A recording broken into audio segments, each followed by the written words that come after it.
Marlon Tapales at Jerwin Angkahas sanib puwersa sa paghahanda laban sa magkapatid na Inoue.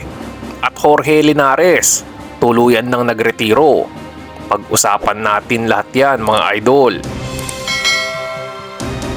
Patuloy na umiinit ang boxing rivalry ng Pilipinas at Japan at lalo pa yang titindi dahil sa mga paparating na laban. Sa November 15 ay makakaharap ni dating IBF Super Flyweight Champion Jerwin Angkahas si Takuma Inoue. Nakasalukuyan namang may hawak ng WBA World Bantamweight title.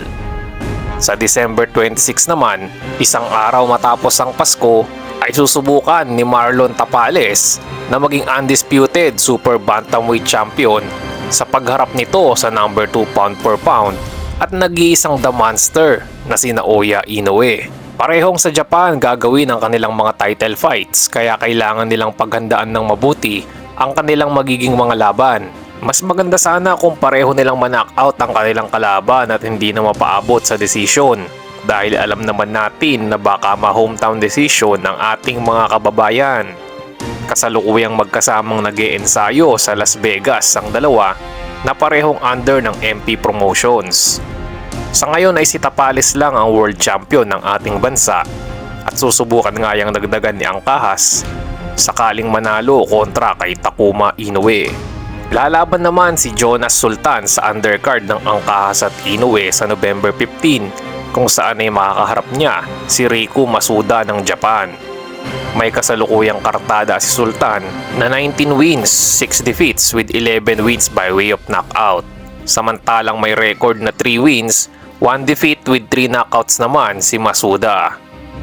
At sa ibang balita naman mga idol, inanunsyo na ni Venezuelan boxer Jorge Linares ang kanyang pagre-retiro sa professional boxing matapos matalo kahapon by 12-round decision kay Jack Cateral. Si Linares na 3-time world champion at may 21 years na boxing career ay masaya raw kahit natalo kahapon dahil nag-enjoy naman daw ang mga fans sa kanyang naging huling laban. Kilala si Linares na hindi umaatras at tumatakbo sa mga bakbakan at ilan nga sa kanyang mga nakasagupa ay sina Devin Haney, Basil Lomachenko, Mercito Gesta, Luke Campbell at si Rocky Juarez.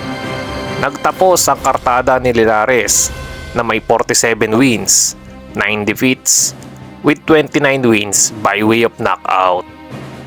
Yan lang muna ang ating mga boxing updates mga idol.